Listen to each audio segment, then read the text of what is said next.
گدایی دارم از شما. چرا من دعوت نکردید دور همین؟ 340 تا مهمون دعوت کردید، منو دعوت نکردید. خب نه، من اجازه سوال کنم، چرا من باید تو رو دعوت میکردم به دور همین؟ تو اگه اینو جواب بدی من میگم.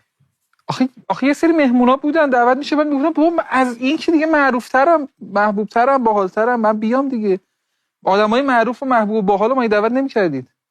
دور همین مال 8 سال پیشه ها. بله.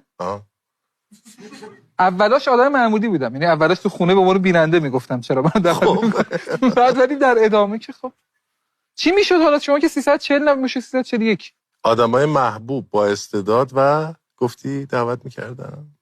چی محبوب معروف محبوب با استعداد. تو رو از دست دادم، ببخشید واقعا میگم، یعنی یکی از حسرت‌های زندگیمه و یکی از حسرت‌های برنامه دور همین.